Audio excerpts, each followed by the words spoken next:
Two Nations Under Ted, a Ted Lasso podcast, is a Boink Studios production. And now, on with the show.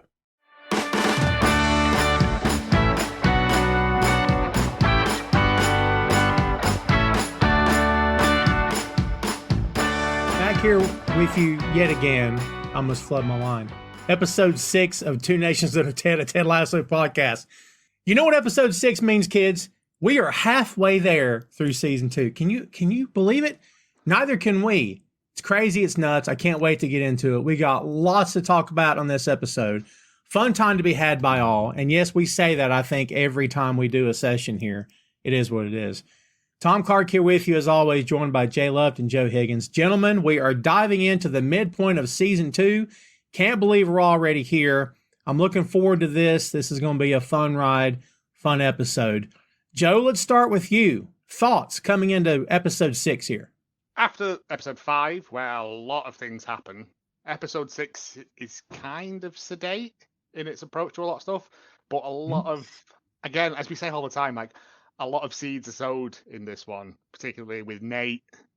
Nate's like the big thing of this, but we also see Roy starting to soften quite a bit towards things as well. And also, like, the club has turned around, like Ted's found his groove. Ooh, yeah. Rebecca's in a semi-healthy relationship. We don't know. We never see the guy again, I don't think.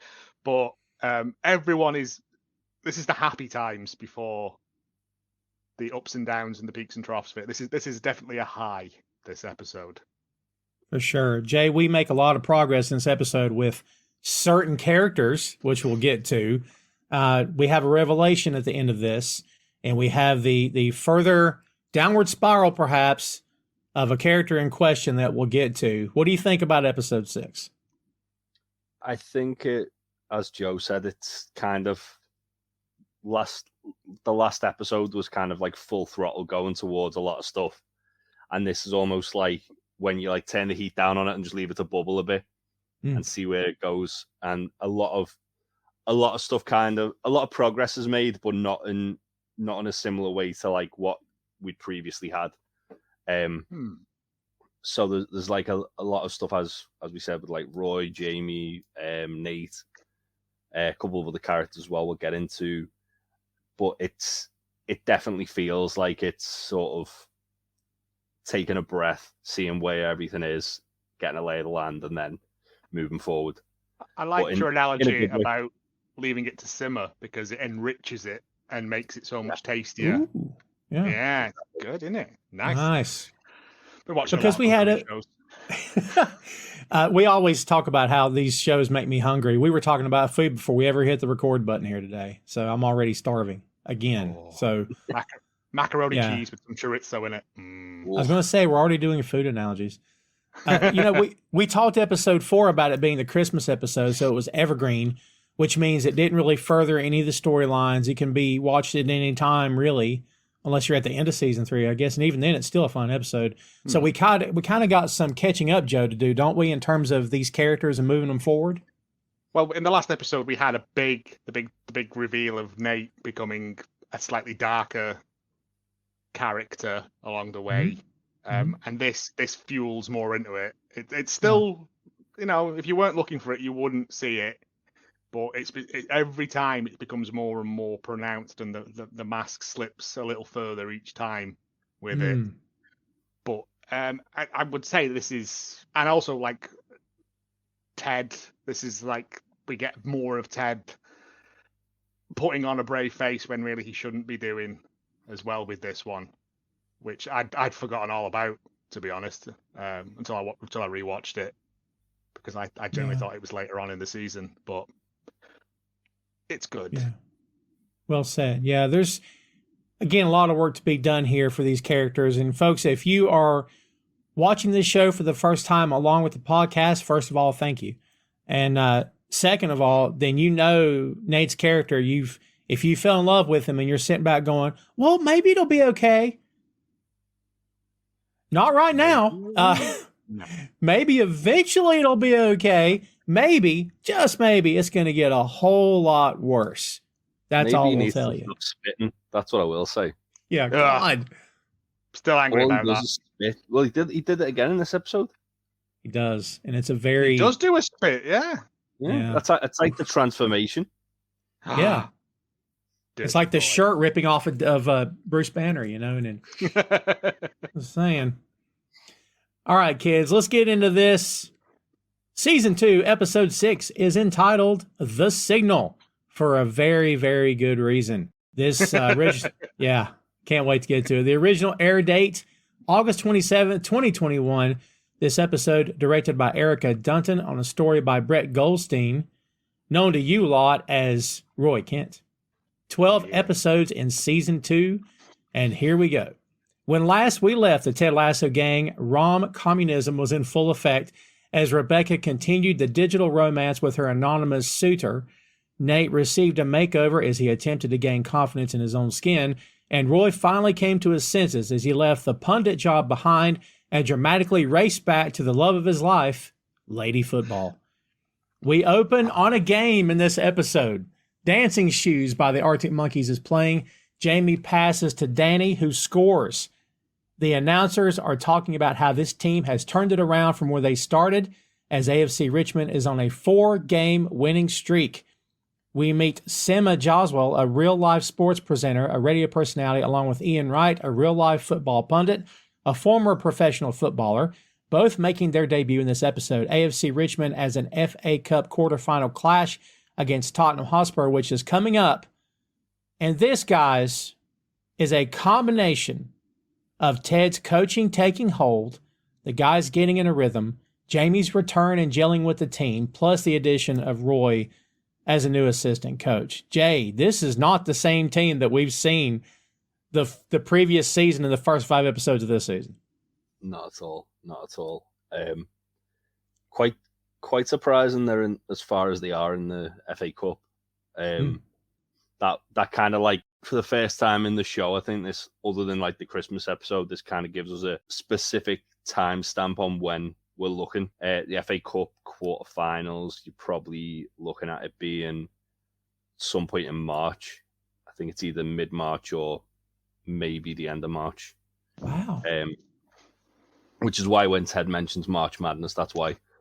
Also, quarterfinals, they'll have had a couple of games already in the tournament. Yeah.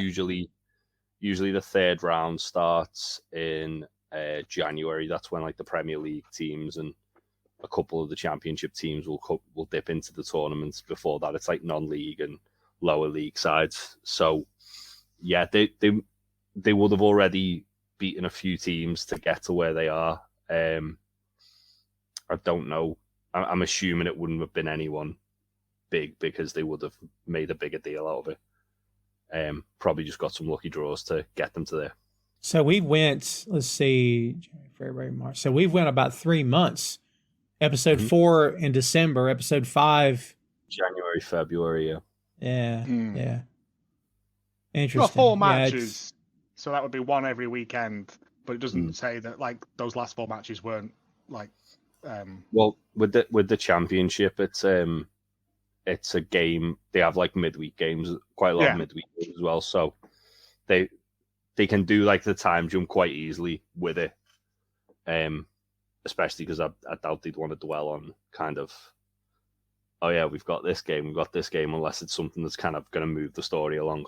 Yeah, the matches are always poignant for a reason. You don't just want to watch them just draw or win constantly. Yeah. So it timeline wise, I think it does add up. Yeah. Mm-hmm. I mean, at the end of the day, either Ted's philosophy is going to work and everything's going to come together, or they're going to just continue down the road of mediocrity, which we saw over the course of several episodes. What was the losing streak they had? Was it 6 or it was ties? Wasn't there was a lot of draws? Yeah, I think they had 8 draws or 11 maybe. Yeah, jeez. Because this would be is this about halfway through the season then? Probably much closer to the end, to be honest. They're probably, I'd say at this point in time, they'd probably be like maybe 10 games off the end. Okay. So it'd be like the final stretch where they're kind of like looking at where they're going to place. Yeah, It's cool to it's cool to I don't know. Again, none of this is real, kids, but I don't know. It's pretty awesome if you get invested in these characters to see them actually doing well for a change. So that's pretty cool. Yeah. It is that run that Jamie makes in pretty much every Jamie bit, but he passes to Danny, which is something that like Ted was trying to instill in him all the way along up to this point, and he does do it. Danny scores. They're a team. They're a unit. The commentary team put it down to the Roy Kent effect as well. They mentioned that a lot. And I think like Ian Wright does as well. And like they like they're putting a lot of the credit on Roy and not Ted and Beard and Nate as well. When they're talking about Roy, and he just shows him like shaking people and slapping them and sending them out onto the field and stuff. That's the Roy Kent effect, just violence. Yeah. Yeah. It's a really good way of kind of planting the seeds of what's to come with Roy, though, as well. Which, when I first watched the series, I didn't really know where they were going with it. But now, watching it back, it's like, oh yeah, that actually makes a hell of a lot of sense. Now you see where like this is kind of like the starting point of it. Yeah, it makes a ton of sense where like they went that direction. And that idea, like you said, Joe, of the pass, we never really get away from that. From way back in season 1 to the end of season 3, we never get away from the extra pass. Find the open man, make the extra pass, which is a selfless move. And it's more, the farther we get, it's more of a statement on these characters as people instead of this as a game. It really has nothing to do with a football game. It's make the extra pass means doing the right thing. It's one of those things that Ted Lasso does really well, of having these runners all the way through it that are way more symbolic rewatching it than you realize the first time round. It's true. Or the second time round even. Like it is just, that is the main thing. That is Jamie's main arc, is the pass. Yeah. Yeah. Ooh. Yeah, well and said. Here he does, but then like he kind of, as we will come to, like it isn't all good in Jamie land. It's true. Yeah. Which is a terrifying place to live. I know, right? Everything's just blissfully ignorant, this guy. In the best possible way, sometimes, I guess. We're starting off this one with fun, kids, because we've got Rebecca, who's moving on with her life. This character's getting more and more well-rounded as time goes on. And we'll see it in season 3. Spoiler, we'll get there eventually. But this is a cool scene because Luca, played by Oliver Saville, who's he's hunky and all kinds of dreamy, in case you're wondering. Yeah. Oh, I'm telling you. Yeah. And so there's a broadcast that we just talked about is being played on the TV in Rebecca's kitchen. And a naked Luca, looking all dreamy and hunky, is calling to Rebecca. And Rebecca says, because she's on her phone and she's doing the banter bit as usual, Luca, do you believe in guardian angels? Are they like the Guardians of the Galaxy? It's freaking great. It's because on the banter, she's like talking with, we find out at the end of this episode, is someone else. Yeah. Yeah. And because originally they say, do you believe in Bigfoot? And she goes, yeah, of course I do. And then it's what about guardian angels? And then she says something about that, and then she asks Luca, which is interesting because it obviously shows she's still really like interested in this person she's talking to on banter, but she's not quite ready to make the leap yet.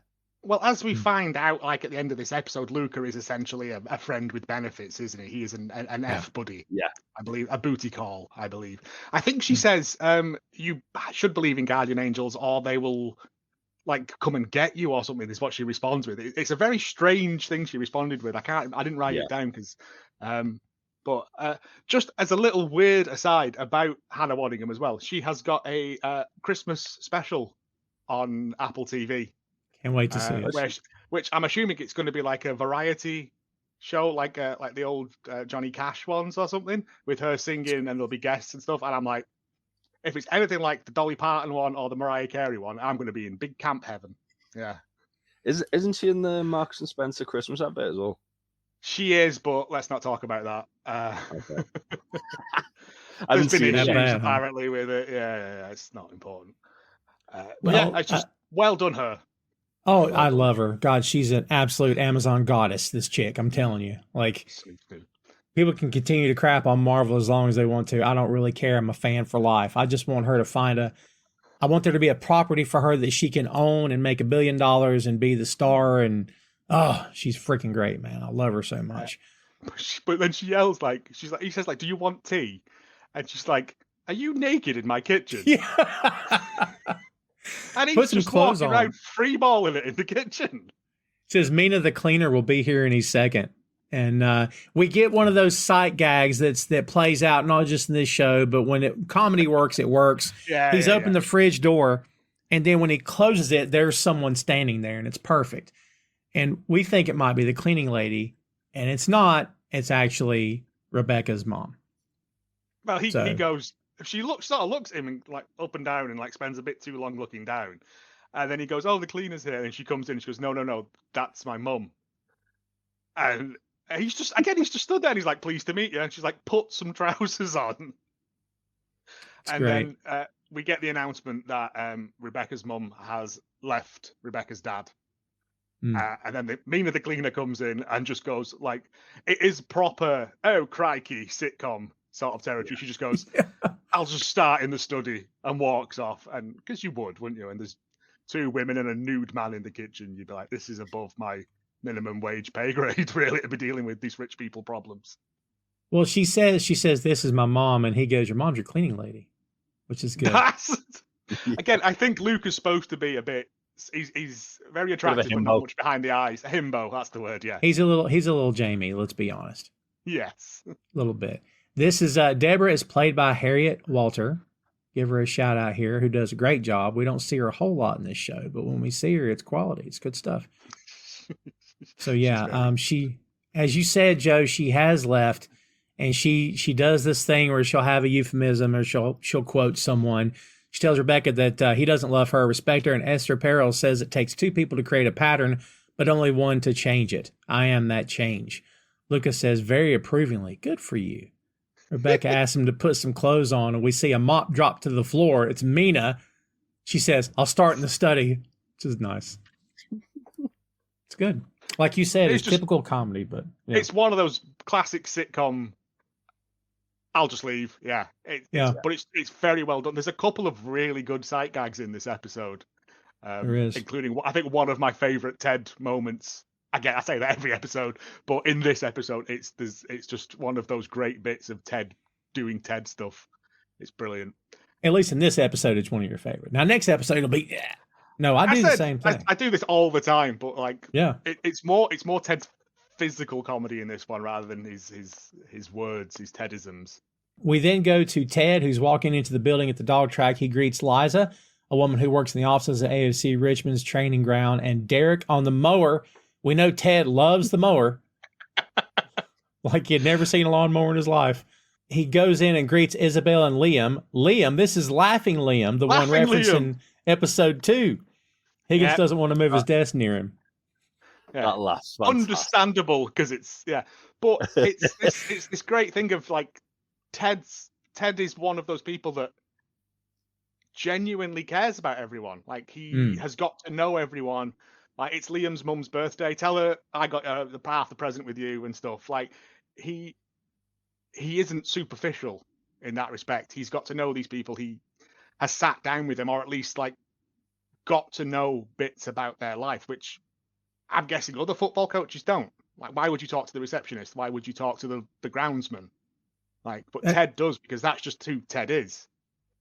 That's a good point. And Jay, I was going to hit you with this. And Jay, you're our football guy on the field. Okay.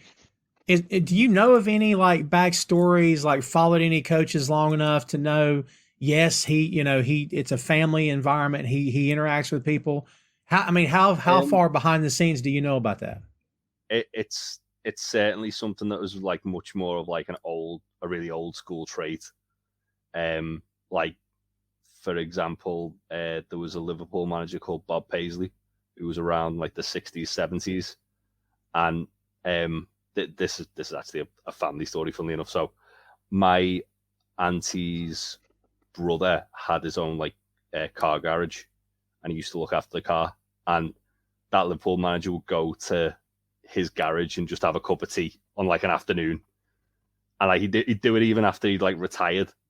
Oh. But it was like proper like ingratiating the community. You don't really see that as much now with managers. They're very much kind of like very focused on, right, I need to be integrated within the team. They'd be much more like what's going on with the team than what's going on with like the sort of, not to like sort of put them, well, not put them down, but not to sort of diminish them, but like the little people at the club, shall we say. Like office staff, in other words. Yeah, like they'd interact with one another. They'd probably like talk and like, but it would be very much like small talk. It wouldn't be like what Ted's doing here to get to know them. It very much, as I say, be more of like an old school thing when clubs were a lot smaller and not like this massive corporate entity that they are nowadays. And that's the thing. Richmond, they do paint it as much more of like a smaller club, like a club that really probably shouldn't be in anywhere near the Premier League. If like given the infrastructure of it, it'd probably be more like looking at like League One or League Two. Community-based team, because like Ted lives in a flat like above a pub sort of thing. Like I'm assuming most Premiership managers live in a mansion. I mean, it's not. Whereas he is in the community. He's met that guy that calls him a wanker, that old man that calls him a wanker. He goes and drinks in the pub where the locals drink. There's that football playing girl whose name I forget. Like he has ingratiated himself into the community, which I'm guessing most football managers don't do. But I like that story of him just going having a cup of tea. That's lovely. That's a nice little cockle warming story. And it's funny because the three lads are still, even though they've been around him, they're still starstruck. Honestly, even though they still curse him, and the town is still starstruck when they know that the players are, oh, let's go. But he's there, like we said, all the time, and Roy will randomly be somewhere, and Jamie will randomly be somewhere. Yeah, but and like small in terms of this, Jay, to your point, like they just don't have the infrastructure to be larger. If they did, sky's the limit because they've got great players and their coach is figuring this out and their assistant coach is really figuring this out. So yeah. Pretty cool. We see Sharon coming down the steps with Colin. Dr. Sharon says, you're doing great work, Colin, and I love your new mantra. Colin says, I am a strong and capable man. I am not a piece of shit. She says, you don't need that second part. You don't need to do the second part. Like, where did that even come from? You know what I mean? Yeah. But this is like the start of the development of Colin as a fleshed out character. I love Colin. He's such a good character. Yeah, he's great in this, and like he's riddled with anxiety, it would appear, or self-doubt or whatever. But yeah, but Dr. Sharon's still on staff and she's still helping people, and that's the really good thing about all of this, is that they've realised that for the team to function, they need to deal with their demons and issues that they have. Yeah. It's not just Danny kicking that dog to death. Right. Oh, yeah. She's got this great bit back and forth with Ted. Ted's doing Ted stuff right out the gate here. He says, "Did you get in any trouble last night?" She said, "Nothing I care to speak about at work." "Doc, you are more mysterious than David Blaine reading a Sue Grafton novel at Area 51, which is great. It's brilliant. She's still encouraging him to make an appointment. He said, "Hey, I talk all the time. Just let me fly around for 10 minutes. After 5, you'll tell me to hush my butt." He says hello to Roy and Keeley in the hallway. Roy and Keeley, who were, I mean, it's like he's going down this hallway and encountering people in his life, and they're just kind of randomly there for the effect of the story, which I like that device. I think that was pretty nice. They've used it a lot, like when Rebecca brought her goddaughter in, she walked through. It's just a way of having that person interact with people, but in a natural way. Roy stood in a very sort of predatory stance over Keeley, I noticed. Yeah. He's like proper blocking her in. And I was like, all right, Roy, overcompensating. Ted says, "Hey, I tell you what, I'm shipping the heck out of you two." And Roy says, "I'm calling HR." He says, "Yeah, well, tell Mr. Puffinstuff I said hello." If you get that reference. Oh, man, I got that, yeah. Good on you. I love that reference. You kidding me? Ted walks into his office as Nate is telling Beard about, and I don't know what story he's telling, but he's finishing it with, and they just changed the shape of the tortellini. That's how the story is ending. So I don't know what the story was supposed to have been. I think it was Beard just reading and Nate talking at him because yeah, it's just Nate in it. It was HR Huff and Puff. It was like an American kids TV show thing. Yeah, it was. I've seen episodes of it on like YouTube, and it's referenced a lot. But yeah, it's. I grew up He watching says HR. for children of the 70s and early 80s. Yeah, I think there's only like 12 episodes of it made, wasn't it? Wasn't much. And it was just repeated over and over again. But yeah. Yeah, I grew up watching it. But yeah, he comes in and he sits down. It's when he starts going on about the FA Cup, isn't it? And it's the March Madness while teams are still playing. It's wild. Yeah, I said, what we got? David versus Goliath, right? You know, Rockies versus Apollos, Steve Weeby's versus Billy Mitchell's. So give me the context of that, because I don't know. Oh, Steve Weeby against Billy Mitchell. Have you ever seen King of Kong, the documentary about competitive Donkey Kong players? No. Is that what that is? Yeah, if you haven't seen it, watch it because it is brilliant. Steve Weeby is the guy who tries to beat this Donkey Kong record for like most. It's really nerdy, and Billy Mitchell is literally an evil man. He looks evil. He looks like a bad guy from like an 80s movie. He looks like Steven Seagal would hunt him down. Yeah. And it's all to do with this high score thing and their ongoing feud about this. And the documentary is really good. Like, it doesn't sound. I'm not selling it at this point, but it is a really good. Because Steve Weeby is just like a family man, and there's a great bit where he's playing this thing, like practicing in his garage, and his kid's going, "Dad, I've done a poo. Come and wipe my bum." And he's like, "I'm doing Donkey Kong in the garage." And it's a really good documentary that I would wholeheartedly recommend it if you can find it anywhere. I've got it on DVD. It's a fucking great film. Yeah, it's nice. It's a proper David and Goliath, because Billy Mitchell was one of like the big 7 original arcade people. He had a not a monopoly, but like almost like a cartel, didn't he? With like the guys who were like the sort of judges of all the Twin Galaxies. Walter Day. Yeah.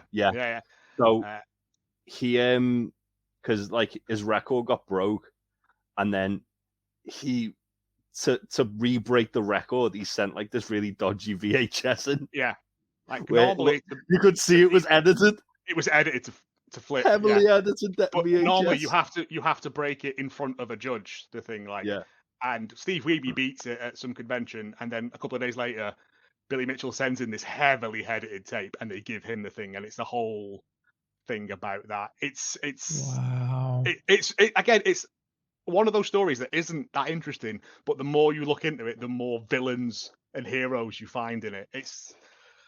Would recommend. Very interesting documentary. They're having this back and forth about Dave and Goliath and the FA Cup and everything, and then Higgins pops up behind Ted. He's back in the floating office situation again, and it's that pop up and Ted just goes, ah. Yeah. He says, "You back in the floating office mode, honey?" He says, "Yeah, but it's no bother. I'm a flaneur by nature." He says, "Yeah, I get that. Hey, coach, what's a flaneur?" And Coach Beard says, "A wanderer." And then he's yawning. And then we get the story. He and Jane, once again, are back together.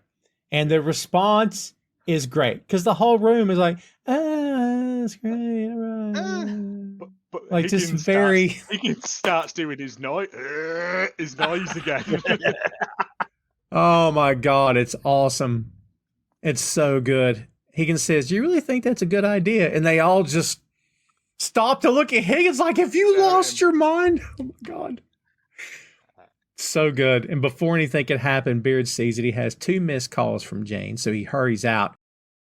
Hey kids, Tom Clark here, and did you know the very podcast you're listening to right now is available on BoinkStudios.com. BOINK. Boink Studios is the home of Tom Clark's Main Event, Tom Clark's 6M podcast, and Two Nations Under Ted, a Ted Lasso podcast. Visit the site today for links to every podcast platform, social media, special announcements, and a lot more. Check out the site and bookmark today, BoinkStudios.com.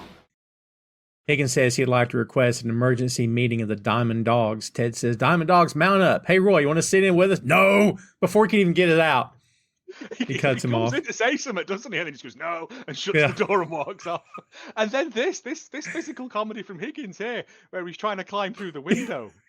Like, it's the stupidest thing, because Nate's going, just come through the door. Yep. And he's like, oh, no. And he's like, you're going to dive through? And Nate's just going, if you just came through, you'd be in here by now. And he just go around. But no one's listening to him. Well, no one's listening. I was going to say that the fact that Nate's not getting listened to as well, again, it kind of like plays into this whole like arc of Nate where he's like getting more frustrated because it's almost as if Ted listened to him and like gave him a chance, and now he's not listening to him as much, almost because he already values the opinion, so he doesn't always listen to it. But he's not asserting himself, is he? Mm. He's just sitting there going, he's literally going, if you just came around the side, instead of going, if you just came round the side and got involved. But he's just sitting there like a meek mouse, like a he needs to spit on something and he can't because he needs to get a flob on. But then Higgins just goes, I'll just stand here, it's fine. Like, after this minute of him fanning about with the window. Yeah, he's making his noises, he's making his presence known, he's making his feelings known about Jane and Beard. So I'm not sure that Jane and Beard are very healthy together, and I'm a little disappointed that neither of you backed me up when I just said so. Yeah, that was one of those, because the Diamond Dogs have got each other's backs, like in relationship stuff. And then we get a great Ted story with again a proper like just Ted payoff at the end I didn't see coming, where he's talking about his friend Marcus Gerard growing up, and he had the same girlfriend in what was it, in grade school, high school, and college the whole time, and she was a bit of a pill. No reason to start lying, and I thought I'd let him know, so I did, and he wasn't pleased. And that was the last time I ever gave a best man speech. It's just like, it's just like, it's that classic setup, and then there's your punchline. But yeah, Higgins is right though. Like, Ted and Jane are not good for each other, but they are. But it's a weird one. Well, Nate follows it up with his own story. In year 4, he sat me and my classmate, he meaning his dad, me and my classmate Nadia Shookums down, great name by the way, down in the living room and said he thought we could both do better. Well, she listened to him at age 4. A great fourth year, which would be, he would be 10. About 11, 10. I see. So, I see. Yeah. But he said year 4, I thought he meant age 4, and I thought that's even better for a 4. That's even funnier. You wonder why Nate has no confidence at age 4. Yeah. But it's the fact that you can both do better is the most backhanded compliment. Like, it's his own son. Yeah. And Ted says, boy, that's a heaping spoonful of truth soup right there. He says, look, Higgins, I think it's bad business to get all up in anyone else's business.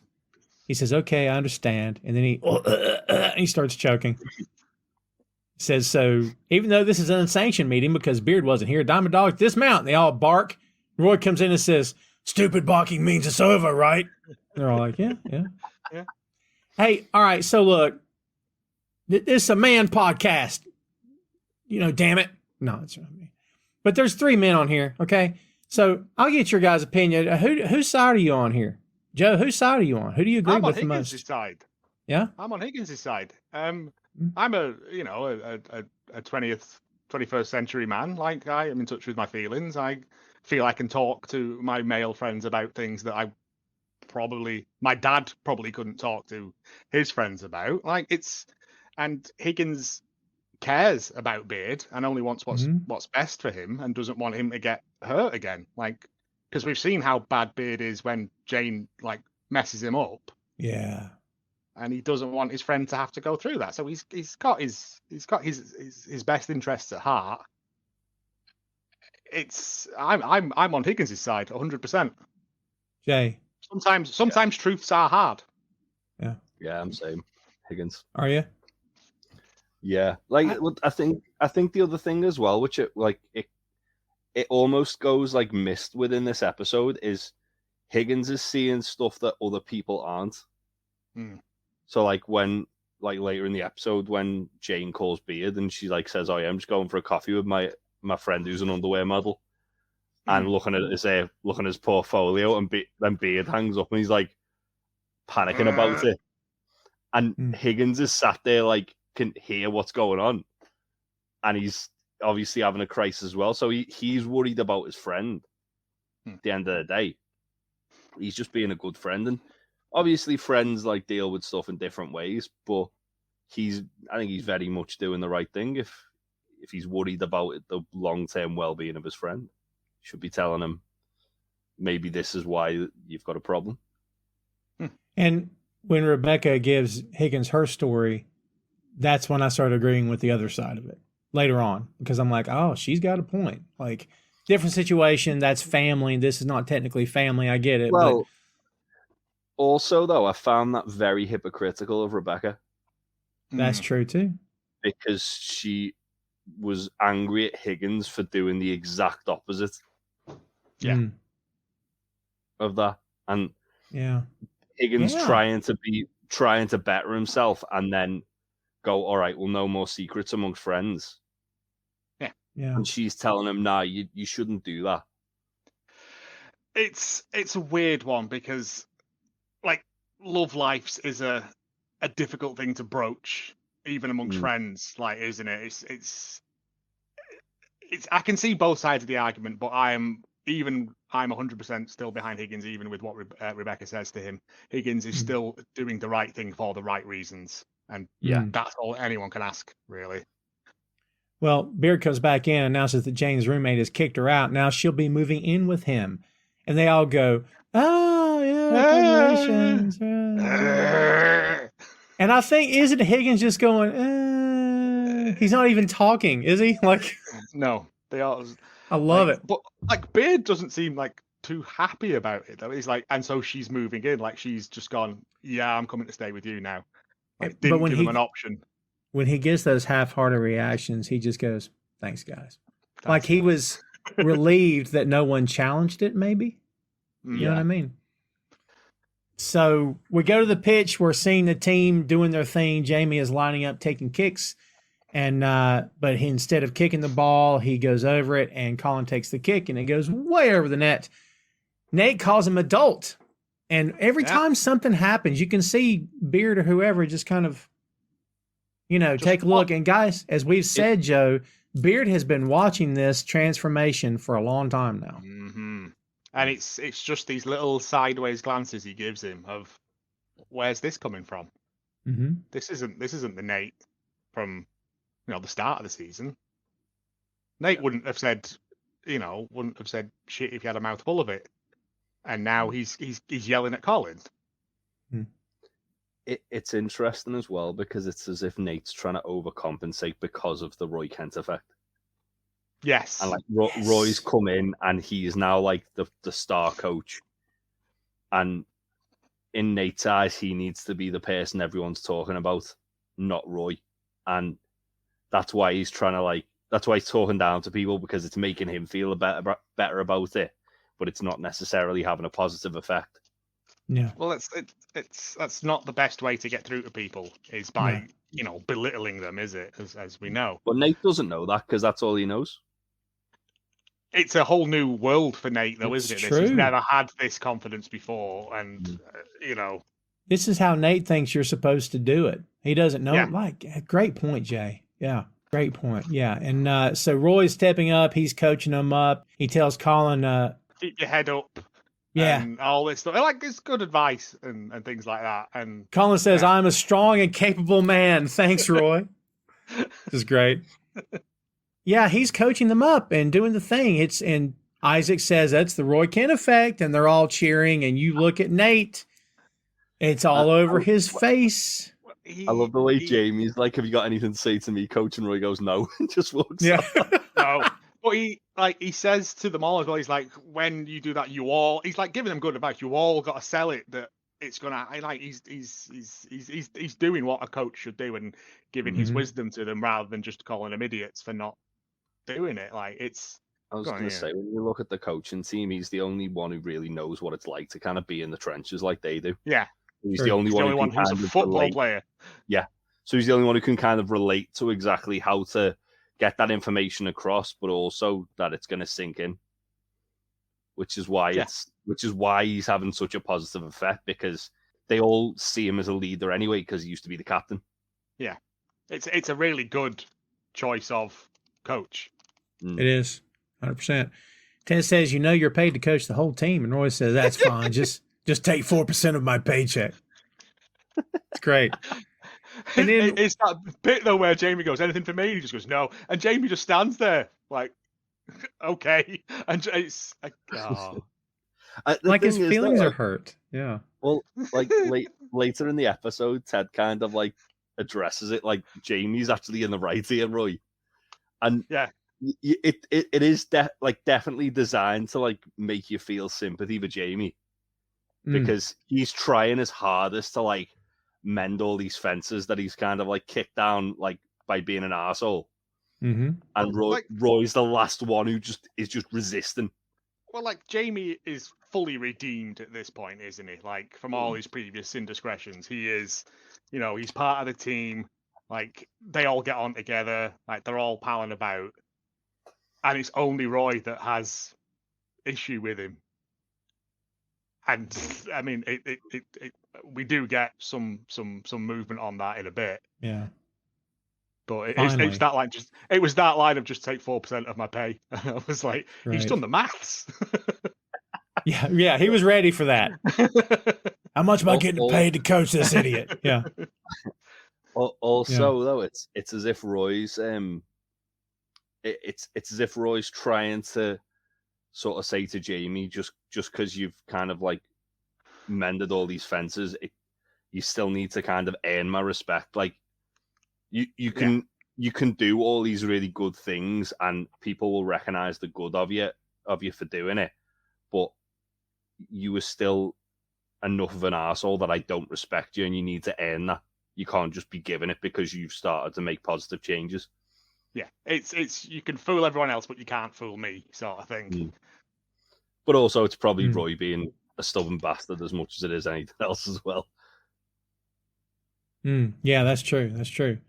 The next bit we get is Rebecca yelling from her office window, which is the funniest thing. It's her tone. It's Rebecca Waddingham's tone when she's yelling down to Ted about, do you have lunch plans? And I can't do it. I'll deafen everyone.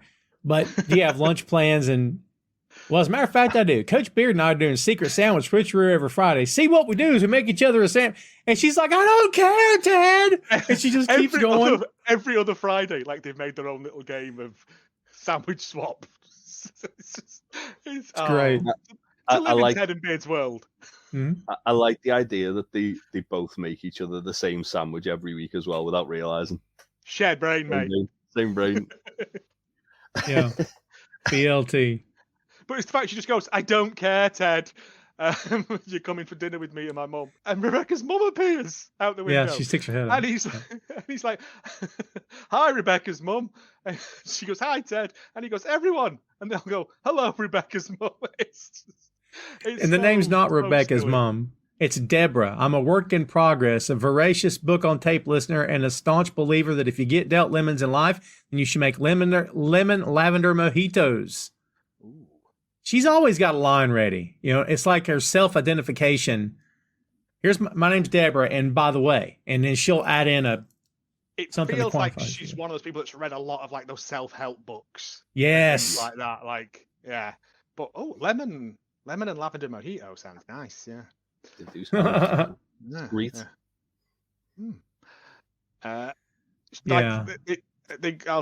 We'll see you at 2 or whatever, and then Ted's go like, boy, I love meeting people's mums. It's like reading an instruction manual as to why they're so messed up.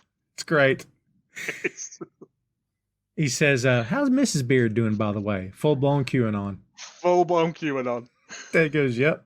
Doesn't Beard then just go like, make like a really weird noise to just end? He yells at the team, let's go! Yeah. Like really loud. It's just like random stuff they just plug into these scenes. It's so funny, man. It's fleshing out these characters as like Beard's weird, isn't he? Like we know Beard's weird, and he will just randomly yell stuff. But They just feel like real people at this point. A season and a half, they feel like real people. Back in Ted's office, he tosses a sandwich to Beard. Beard says, "No horseradish?" He said, "I thought you were allergic." He's to horses and radishes. Which is a great line. But they both made each other bacon, lettuce, and tomato sandwiches as well. Yep. And I was like, horseradish on a bacon, lettuce, and tomato. Yeah. I'm there for that. That would work. I like Keely comes. See, you're doing it again. Don't do it. I've had no lunch. I've had no lunch. It's going to be dinner. Sorry. I'll try and refrain from talking about food. It's impossible. We can't. It's impossible because we it do is it all in the the time. pub scene coming up because Oh yeah. So Keely walks in, or should I say Keely? Keely walks in, and she's talking to Ted about driving her back. She wants to do some creative work this afternoon. I kind of want to be a little buzzed for it. And Ted goes, "Seems like a great idea all the way around." You just get the impression he's yet to drive in that country. You know what I mean? So, yeah, that's fun stuff. Ted gets a call about Henry, and at first you think, oh, God, he's broke an arm, he's broke a leg, and it ends up being nothing. He just forgot his lunch for a school field trip. But this scene is going to spark something later. You know what I mean? Much in the same way Rebecca was triggered in season 1. Ted gets triggered too, but in a different way for a different reason. Is it just that, or is that an excuse that he makes up to save face? We can't do it without giving away stuff later on. I've just realised. Because the way he goes to one side and he's like, what? Yeah, and I just assumed it was something worse than that, and then he just turns around and concocts this story about a packed lunch because there's sandwiches on the table. Like he just goes, sandwiches. Yeah, it's sandwiches. He's forgot his sandwiches. Joe, my God, Joe, that's brilliant. I never even thought about that being the possibility. That's great. Because it's the fact as well that he goes, well, the problem with that is it's a bit of a commute for me because I don't work over here. I work abroad. Yeah. It might not be, but forgetting a sandwich, I don't know, would that be enough to trigger a panic attack? You know what I mean?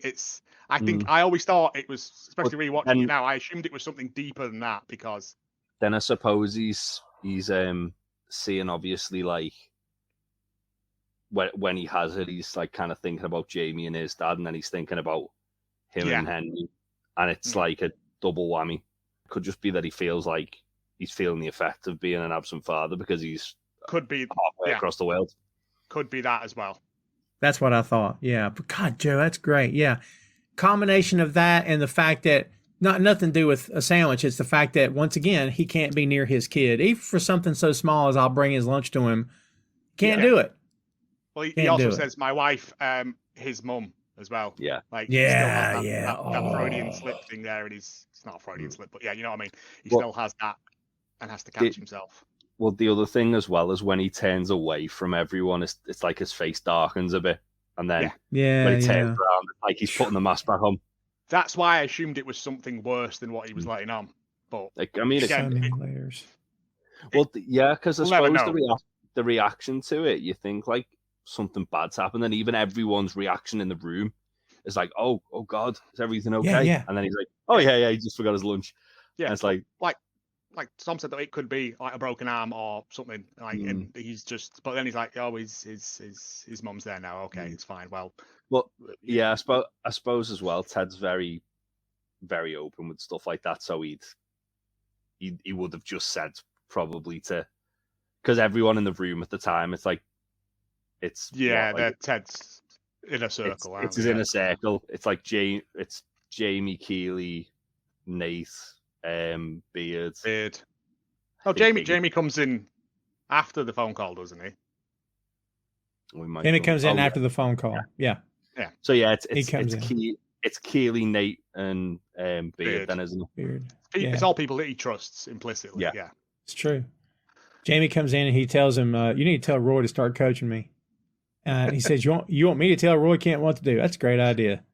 And Nate says, yeah, I'll totally drop into one of our many conversations where Roy talks to me about his life and asks for my advice. And man, that's one of the best lines he's ever had. That was great. But he also walks out of the room as he says it, like, I don't have time for this. Like, well done. Yeah. Again, it's just those little Nate bits, like Nate walking away from a conversation has never happened before, I don't think. Mm. And he just drops his little bomb and then off he goes. Because when he walked off before, he came back apologizing to Ted that he'd walked off.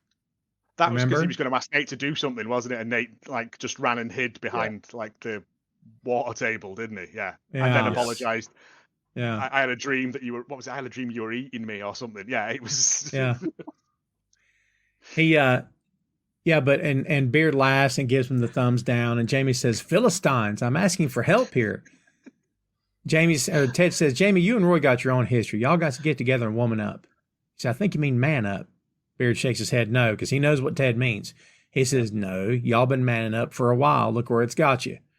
"Keely, you got any advice for this young half-dressed fella?" Referring to Jamie, on how to get through to Roy. Keely says, "I agree." Ted says, "That's a confusing way to answer that question. Am I wrong?" Keely says, "No, I mean, I agree with Roy." He said, "Just agree with Roy. Just agree with everything that he throws at you. Really takes the anger, the wind out of his brat sails," is what she says. Yeah. So Ted and Keely leave the room, and Beard is just, remember, he's giving that weird, wild-eyed look to Jamie. And Jamie's like, Jamie goes, "I don't know how to talk to you." "Oh, no, I talk to you." Beard says, "Then it's working." Then it's working. I love the way when after Jamie's walked up, Beard's like, "Look up what Philistines are." Means, yeah. It's when Jamie says it, like Beard mouth, he goes, "Philistines." Like, it's... Yeah. Well, interestingly, have you seen the book that Beard's reading? This one's actually key to this scene because it actually like kind of it actually plays off the whole Jamie and Roy thing. It's called Footballing with the Enemy. Ah. So it's obviously like about like working with people you don't like. Nice. Right. Because from the list I was reading, these are fun little Easter eggs. All the books in this are all like I think we've discovered it before with some of them, but yeah, I mean, yeah. I don't have any notes on books for this episode, so you guys stop me when a book comes up because I don't think I've taken notes. That's the only one, isn't it? He's reading the same book throughout the episode. So we go to the pub with Ted, Rebecca, and Deborah is just holding court, and Ted is just fascinated, isn't he? He's just, and Keely's like, they're both very in tune with Rebecca's mom. Rebecca's just having her tea, just it's blasé, and we don't know why till later, but she's past it. She's probably not even in the conversation. She's barely listening. And, Deborah's saying her thing. She said, so I looked him in the eye and I said, "Paul, I'm leaving you. I'm going to live my best life now for as long as I can until I die or until I'm murdered." And then I stood up, I flushed the toilet, and I pulled up my trousers, and I walked straight out of there. Again, it's another one of those great, it's like the third one in this episode so far of, here's a great story, and then there's the punchline at the end of it. And yeah. Because I wasn't expecting I got off the toilet. Yeah, it's a classic bit. It's that I got off the bus joke, but until I'm murdered. Till I'm murdered, yeah. Very strange thing to say. Very strange. I think Keely's in awe because it's Rebecca's mum and she's in awe of Rebecca. So this is what birthed Rebecca. Fair. And this must be like 100% better. This is the blueprint of it. And Ted's just being polite because like Keely goes, "You should do a TED talk." And Ted says, "Well, yeah, because you've had a lot of Ted listen." That's a great line too. Baz, Jeremy, and Paul are at the TV and being loud, distracting from the conversation. Like, could you tell them to stop shouting at the football? And May's like, "What football? They're watching last night's Bake Off championship." Yep. It goes back to the whole like community thing, though, doesn't it? Like the fact that Ted, Keely, and Rebecca are sat in that pub and not batting an eyelid that those three are just being absolute dickheads. Yeah. And then like Deborah's like wincing every time they get like a bit excited. She's like, "Yeah."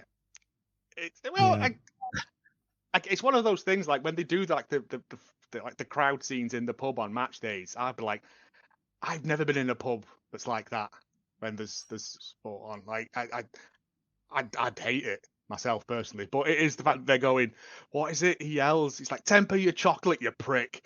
It's just like it's just really aggressive baking shows.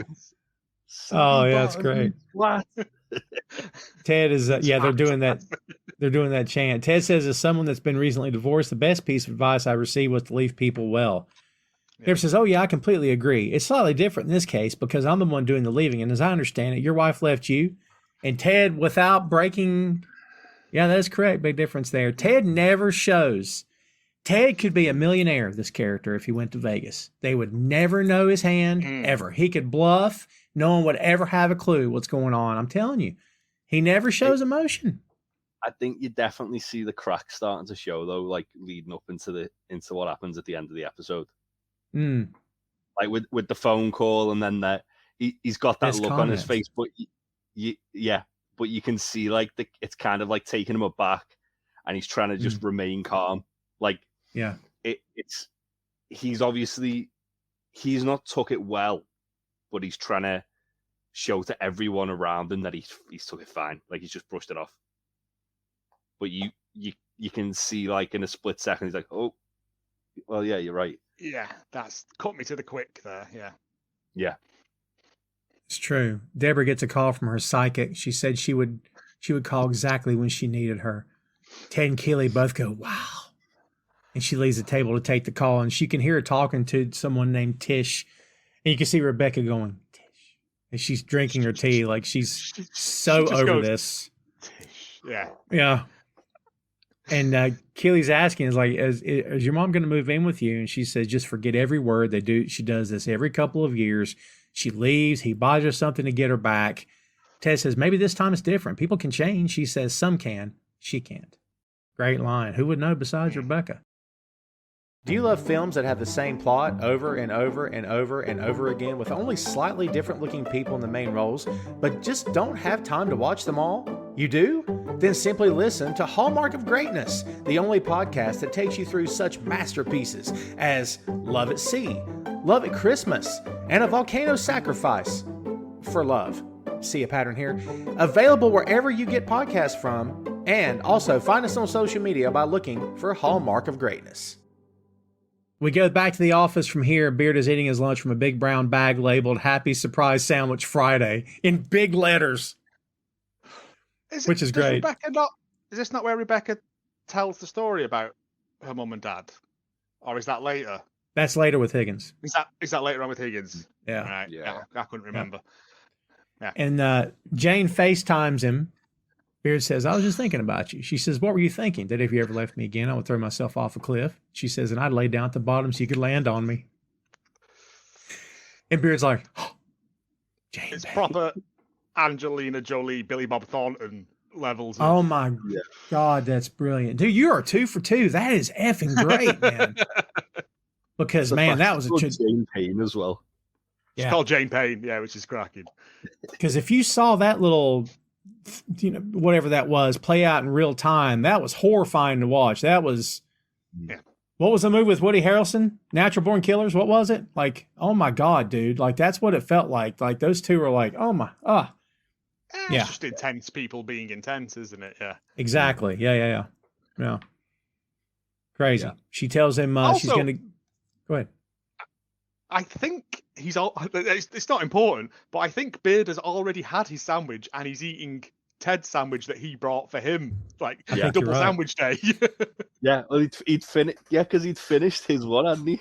Yeah, and he just opens it there. So it's again just a little fun thing of Beard just being a little scallywag. No, I think you're right. Yeah, I do like the fact like they've gone to the effort of making each other sandwiches for the day though. Oh, it's a fun thing, isn't it? Yeah, it's brilliant. It's great. Yeah, and what's funny is she starts to tell him about Finn. She's going to go to a cafe to meet Finn for a coffee. Beard says, that's cool. Who's Finn? And we find out he's her old uni friend, an underwear model. Beard is being very calm through this, but then we see on the other side of the wall, Higgins has heard the whole thing, and he starts joking. Yeah. Like, it's freaking great. Like, he's done a photo shoot. He just wants me to look through his portfolio for the photographs. Bye, and just hangs up on Beard. And Beard just sits there, and then it pans wide to Higgins, who is sat on the floor. He hasn't even got a desk again. No. He's just sat on the floor, doing his panic noises again. Yeah. Jamie runs into Roy in the hallway. Jamie says, "Big man Roy can't." No. And then he stops him and he says, "Why won't you coach me?" Because you don't deserve it. You're right. I don't deserve it.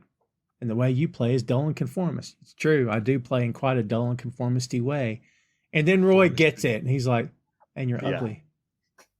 You're an ugly, ugly boy with bad hair. And Jamie reacts to the bad hair comment. Oh, you can see it on his face. Roy goes, yeah.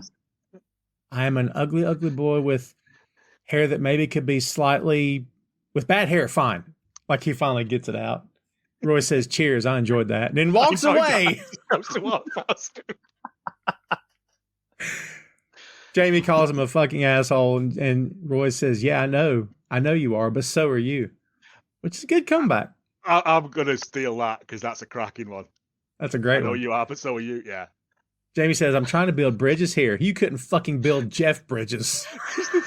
he goes fucking Jeff Bridges, like he couldn't think of another bridge. Ted comes out to break it up. He tells Roy, you're not going to like this, but Jamie's being the mature one. Jamie says, it's true. I'm being super mature, you big, dumb, hairy baby twat. So much for that, right?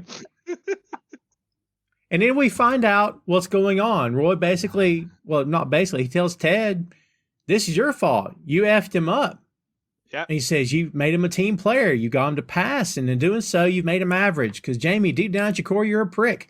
So just be a prick. We need you to score more goals, and we need you to get into the other team's heads and drive them up the wall like only you can do. Jamie says, so I can go back to being a prick? He says, no, I'm saying sometimes when it is appropriate, yes, be a prick. Jamie says, how will I know when? And you get another great scene. Jamie's here, and Ted just leans in. This is the camera. This is the Ted's bit where he just pops in and goes, yeah, how was he going to do that? Oh, so good. It's just one of those great little bits of, hello, I'm here as well. The way this series is shot is exceptional with those gags, you know? The cinematography in this and the blocking and stuff is tremendous. But Roy's like, I'll give you a signal. And then Ted goes, what signal? He like just leans in again. Any specifics we need to look out for? You'll know when you see it. Yeah. Ted doesn't really know how to follow up, so he just tells her to tell him to keep his eyes peeled and points up at the believe sign. So it's interesting because Roy's like, by humbling Jamie in that scene, he's making him like realize we need you to be a prick, just not to us. Yeah. But Roy's too Roy to like, he's not tactful enough to say it that way. So he's basically making Jamie, like belittling Jamie to the point of saying, we need you to be a prick, but we need you to be a prick when we need you to be a prick, not all the time. Yeah. And a lot of every football team has one, like a player who's just there they're really good and they're going to rile up everyone else on the opposing team and they're going to run the game. And they're awful to play against, but they're great to have on your team. Yeah. And that's like the thing that Richmond were missing at that point is Jamie being that prick. Yes. Yeah. And it's that thing of like Roy helping Jamie, but like you said, in the most roundabout way, and making him suffer for it as well. Like, yeah.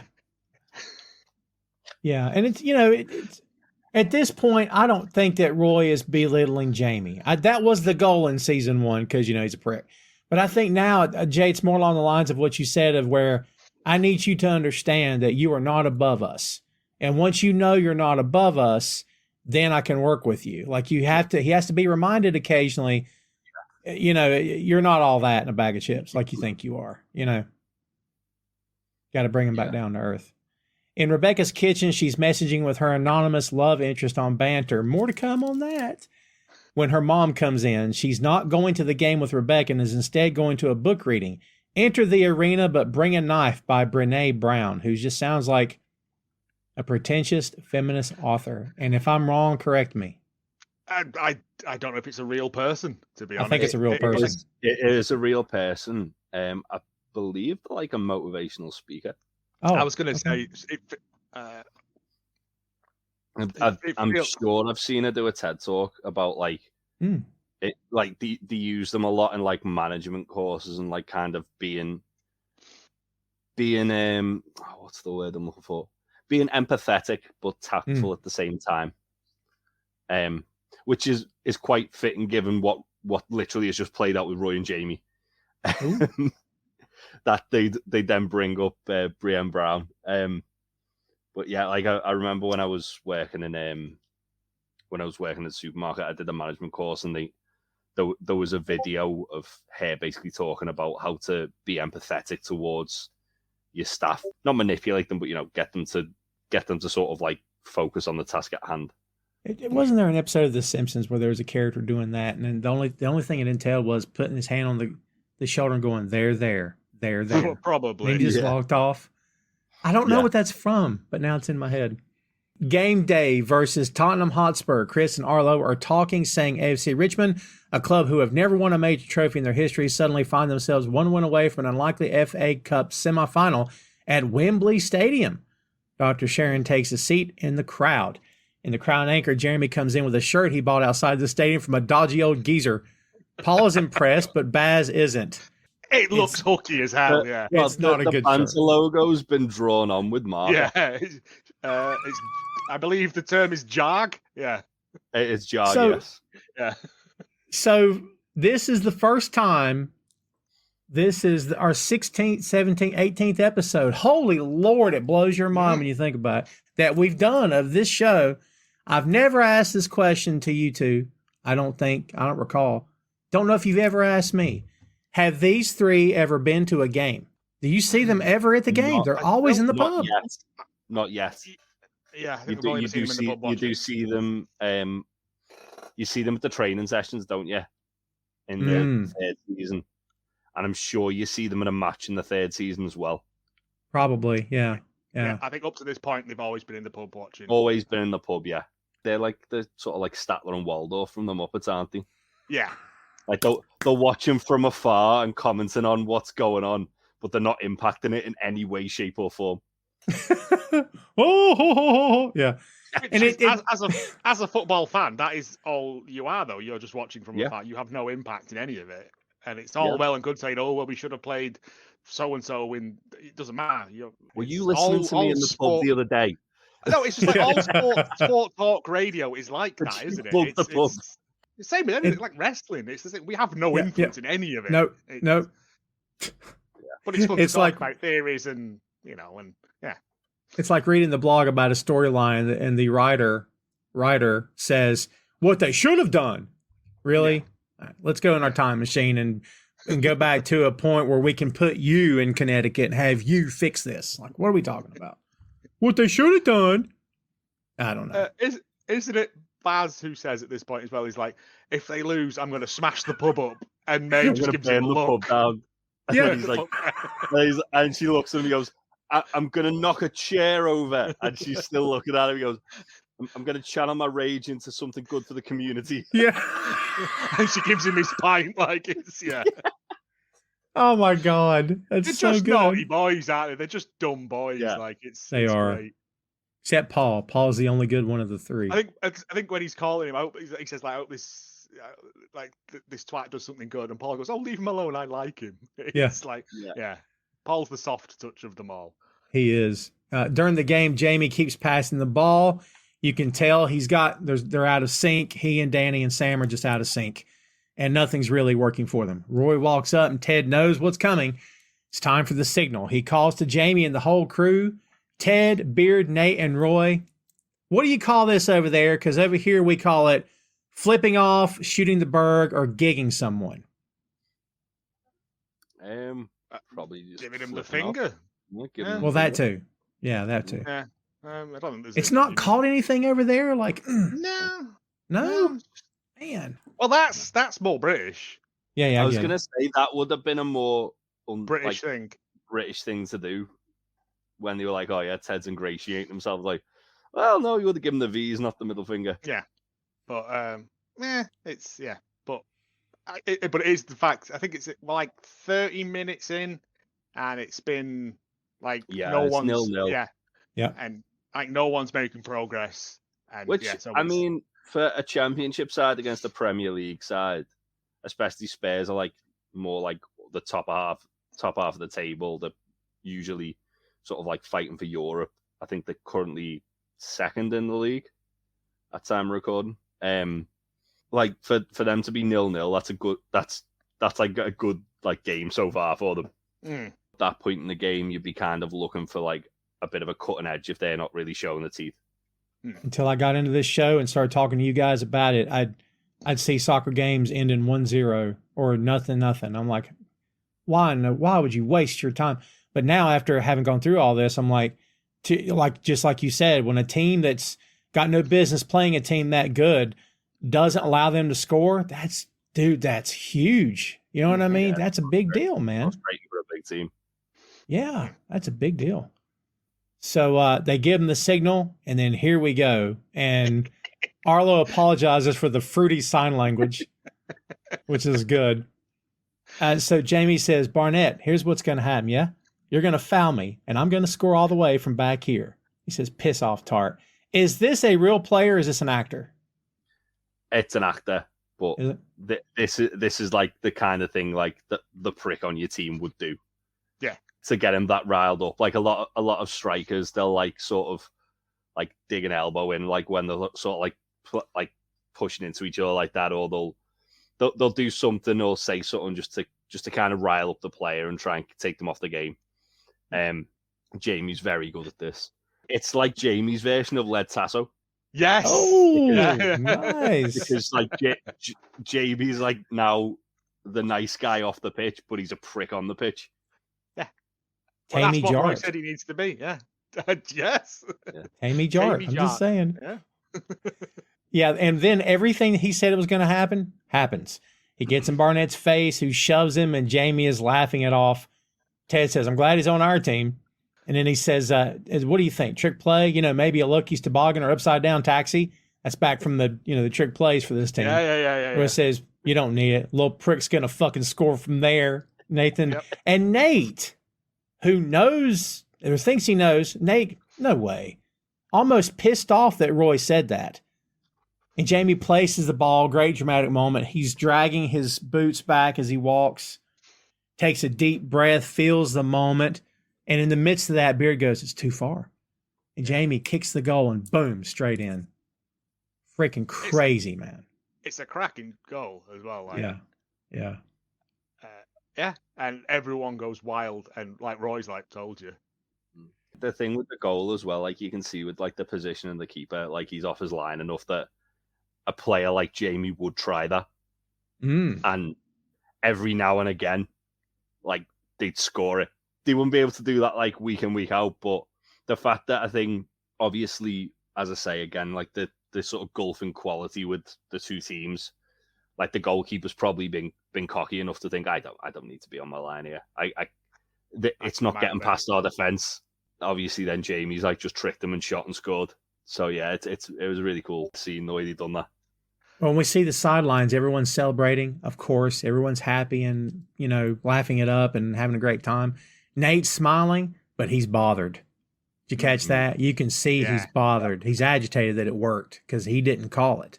Like, it's not his play, yeah. It's not his play, Again, like Nate's gone from being the sort of the star coach to now Roy's the guy that everyone's praising as being like the sort of like the big change in the team that's helping them get to where they were.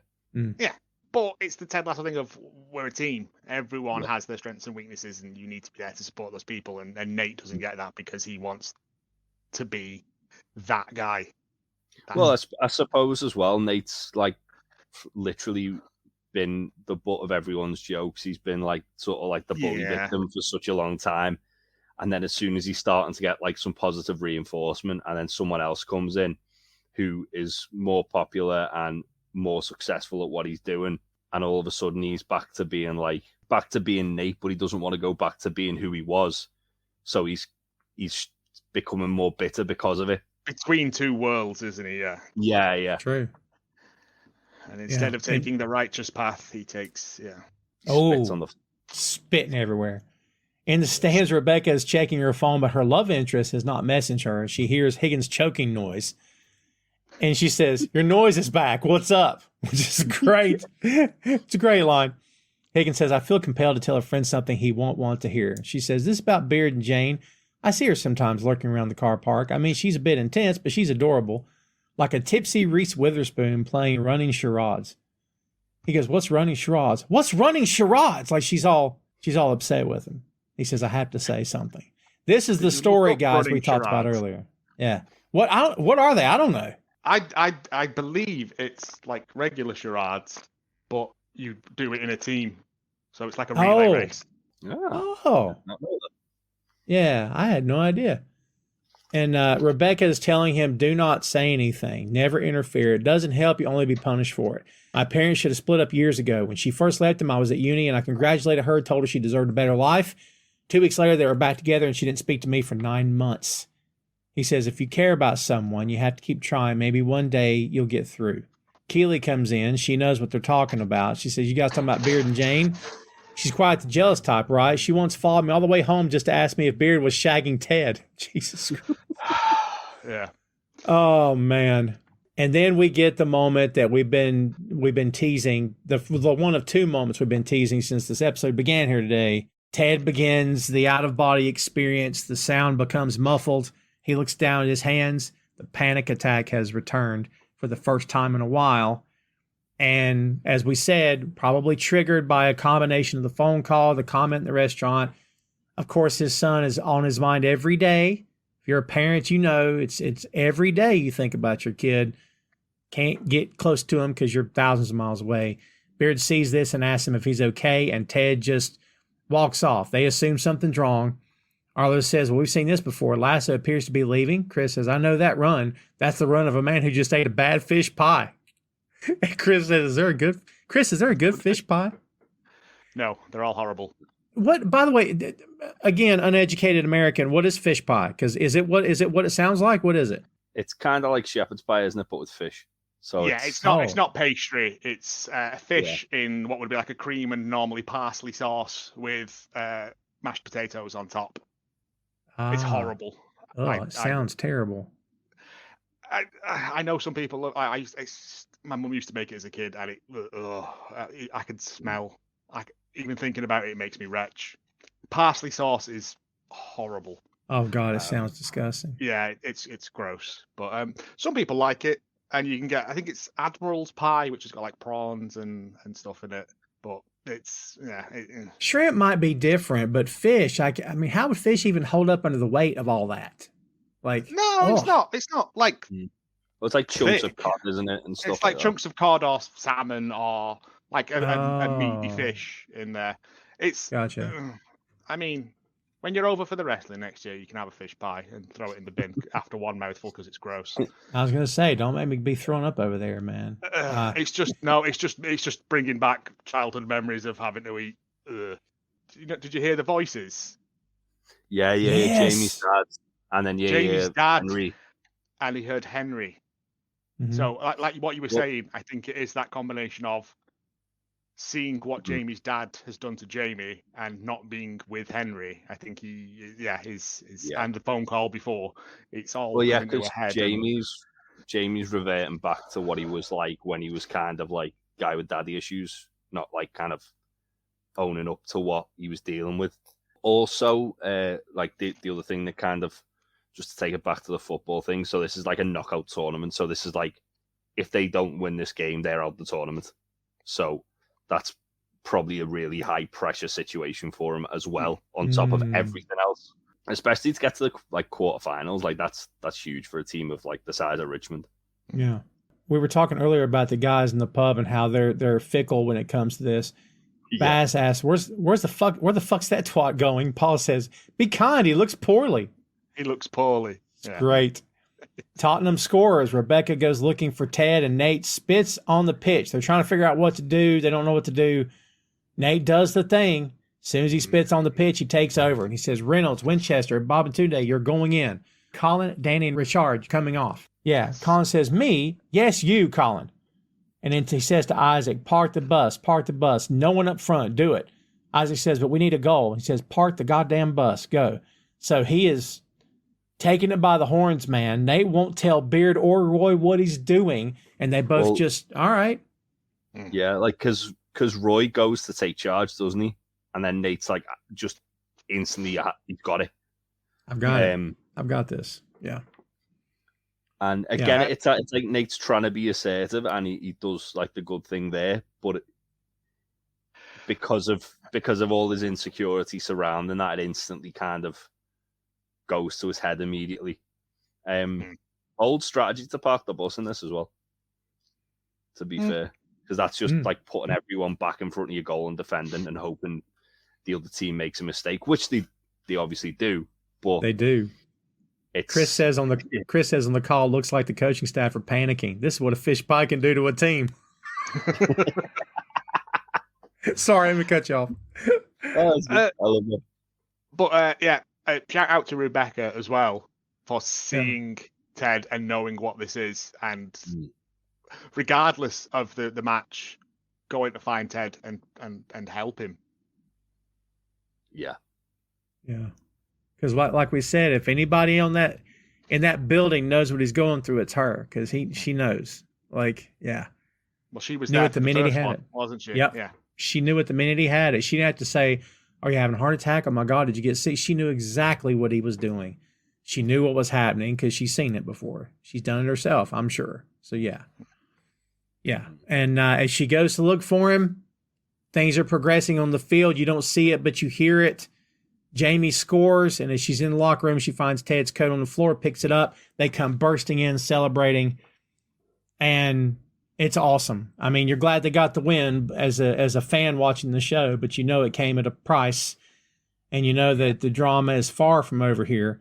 This is when we get the interview with Nate and the reporter, and Nate, for the first time, utters the words that will haunt him for the next season and a half. It's not like I'm some kind of wonder kid. I think you mean wonderkind. I didn't realize like the sort of the switch with that between the seasons. Obviously, like he says he gets it wrong and then gets corrected, and then after that, whenever anyone calls him the wonder kid, he goes, "No, it's wonderkind."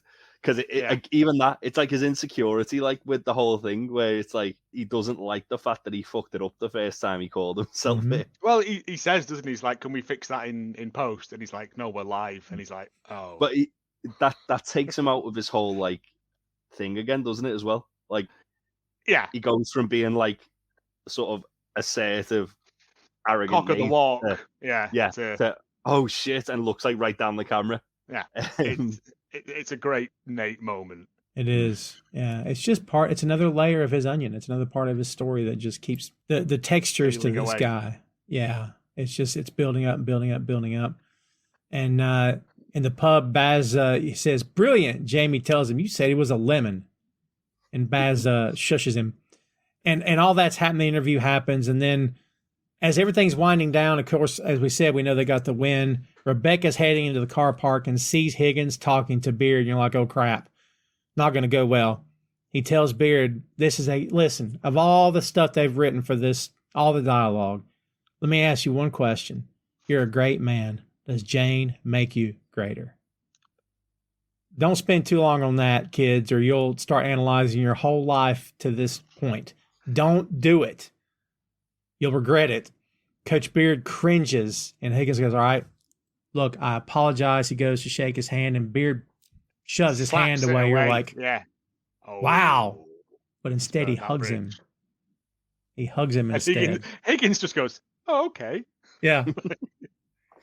I think she's watching all this. Like, it's like Higgins being straight with Beard is all it takes. That's all it takes to like win Beard's respect, is just being like completely transparent with him. So the fact that he's been like, look at like when Nate's being a shit and you see Beard's the one who's reacting when no one else is. Beard's the one like, what's this guy's deal? Like, he doesn't like it. He's a very closed book, but when people are open and honest with him, that's when he's then open and honest with them. And as I say, it earns his respect. That's why he reacted the way he did. So let me ask you a question. We've said more than once here today that Beard saw this with Nate from the beginning. If Beard had stopped at any point and said, "Are you doing okay? Is anything going on?" Do you think that would have stopped Nate's downward spiral? I maybe at least halted it for a bit? It's tough to know, right? I think at this point, Nate's too far gone. Mm. I don't think Beard would anyway, because he seems very much of the mantra, people need to make the mistakes to learn from the mistakes. Yeah. Yeah. He'll be there to help pick you up, but you're not going to learn unless you, like you said, unless you make that mistake. I just got to go back to the does she make you? Didn't Higgins say that about his wife? At some point, she makes him a better person. Probably. I think he did in the last episode. It's just one of those things that, like, again, just stuff being said. They hug, and then he just goes, "Let us never speak of this again." Yeah. He just wants to move on, and like, there's no issue there. He appreciates that Higgins has been straight with him about it, and now we move forward. He's got that level of trust with him now that, we don't need to go. We don't ever need to mention this again. I know who you are now and what you are. Yeah. And then little psycho Jane runs up out of the darkness and scares Beard. And Beard doesn't say, "How are you? How was your day? How'd things go?" He said, "How was Finn?" And she says, "He's like a Rembrandt, beautiful to look at, but so dim." She takes off Beard's cap and replaces it with, I don't know what to call that kind of hat. It's like a taxi driver hat or a golf hat. Yeah. Flat cap. Interesting. It was almost more like a beret, wasn't it? I thought it was like a regular flat cap. I don't recall it being, because isn't this what he wears in the Beard episode coming up? Yeah, he wears it pretty much frequently. Like going forward, he alternates between the two hats. She says, "Much better." He says, "Not too Oliver Twist?" She goes, "Yeah, but that's kind of my kink." Which, it's hard to hate this girl, honestly, because she's so out there. Roy, congratulations. She is weirder than Beard. I think so too. Yeah. Beard's more enigmatic about it. Yeah, Beard's more quiet. Yeah.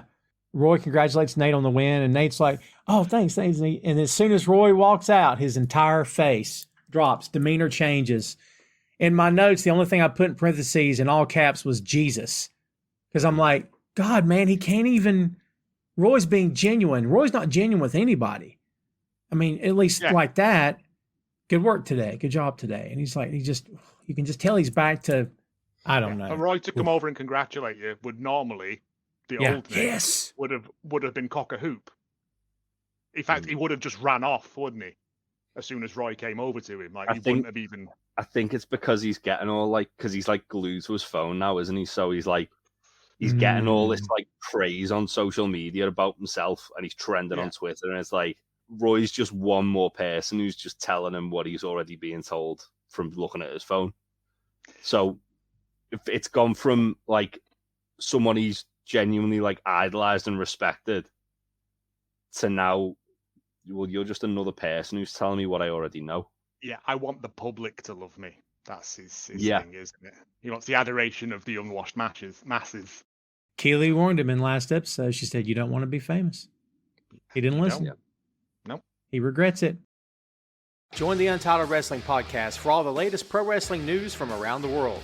Want to dive deeper? Interviews, fantasy booking, roundtable discussions, quizzes, video game streaming, watch-alongs, and a lot more can all be found on YouTube and wherever podcasts are available. You can also find the show on social media, Facebook, Instagram, and YouTube at Untitled Wrestling Podcast, and Twitter, Twitch, and Discord at Untitled Rest Pod. Follow, subscribe, and download today. Dr. Sharon is heading out, and Colin and the guys ask if she wants to go out for a drink. Sam says, "Are we even allowed to speak to you at night? If not, I'm so sorry." It's fucking Sam. He's like, "I'm so sorry." He's like, "Oh, it's a great line." And she says, he's like, "Are we allowed to speak to you at night?" It's great. We didn't get enough Sam, and we got no Danny in this episode at all. No. No Danny. Yeah. She says, "For a quarterfinal win, you get me for one drink." And they cheered that. They loved it. They love her so much. Yeah. It's and true, even the little thing of her, instead of like kind of analytically watching the game, she just goes and sits in the stands to watch the match. Yeah. To enjoy it. Good point. She wants to, obviously she doesn't get up to celebrate. She wants to see like how everything's working. But it's cool that they make the point of kind of like, this is the impact she's had on it. And do you get the idea that maybe she doesn't have great seats and they could have hooked her up with a great seat, but she didn't really want it? She wanted to just sit where she wanted to sit? That was probably the seat that they've hooked her up with, to be honest. But okay. It's one of them where she could have been sat like in the dugout. She could have been sat where Rebecca sat if she wanted. And she's probably said, well, actually, I want to just sit in the crowd. And they've gone, okay, well, this is what we can give you. Yeah. Also, to think deeper of it, it could have been the seat that Ted's put for Roy. Because he doesn't need it anymore. Because the first time she's actually gone to sit there, and it's just a happens to be an available seat. You know what that is? That's one of those things. Have you ever seen like fans will come up with great ideas like what you just had? And the show's producers will be on Instagram going, wow, that was awesome. We never thought of that. Like, you know what I mean? That's one of those moments where, like, to us, that makes sense. To Sudeikis and those guys, it might be like, oh, wow, that actually fits. You know what I mean? We didn't even think of that. Good. It was just, yeah. Happy coincidence. It's just her going watching her boys as well. Like, she's helped all of this team out, and she just wants to see them go and do what they do and see how her help has benefited them all. Yeah, as well, like, because she goes, because it's a quarter-final win, I think you've earned a drink with me. Yeah. Like, it's as if, like, she's part of the team as well. Again, like, as we said, like, she felt like she was on the outside looking in. This is the first time she feels truly part of the team. It's true. Yeah, it's a lovely thing. Oh, it really is, because she's just like, yeah, come on, have a drink with her. Because she is quite stoic and kind of standoffish. Mm-hmm. And yeah, but the fact that they invite her as well, like they see her as a part of the team, which she is. Yeah, it's a nice. I just like that. I'm so sorry if we can't talk to this. No, it's again, it's back to the idea of everybody's invested. These people are invested in each other, and you as a viewer are invested in them, and it all just everything's married together. Rebecca's heading home and is calling Ted, but gets his voicemail. She tells him she's going to have a difficult conversation with her mother, evidently inspired by what she saw in the parking lot when Higgins and Beard hugged and realized it was okay that Higgins talked to Beard. She wanted to hear one of Ted's pep talks, but when she gets home, kids, she finds a note. Her dad has bought her mom a Tesla, and she's gone back to him. She checks banter, and there's no message, so she instead calls Luca from the beginning of this episode and invites him over. She gets a message, but she doesn't see it. She's heading into the shower, and it's on banter. And the message from the person on the other end of the phone this entire time, Sam Obasanya, in the back of the car. Wasn't Ted. All you wackadoodle Ted and Rebecca ne'er-do-wells. That was such a good bait and switch. I mean, there was a lot of bait and switches, though. There was a lot of Rebecca on her phone and then people in the background with their phones and stuff as well. But you were made to think it was Ted. Even with the bit where it switched with Ted and then she's looking for Ted and it's like, oh, yeah, she obviously cares about him. And then the fact that she couldn't get hold of Ted and she hadn't received that. But then to go to Sam and it's like, oh, shit, okay. Yeah. Mm-hmm. Sam and Colin and Isaac are in a taxi. Going on a Raz. Isaac's got his fancy shirt on. I love this. And Isaac's rapping. Colin's trying to rap. Colin's rapping, sorry. But like Isaac's impressed. He's like, he knows the words. I love the fact that Isaac's like annoyed at Sam for being on his phone while Colin's rapping as well. Yeah, he's like, come on, we're on a night out, put your phone away. He goes, put your phone away. And then he's like, sorry. And then like Colin stops and then just carries on. Yeah. Did anybody guess it was Sam? No. It completely took me by surprise.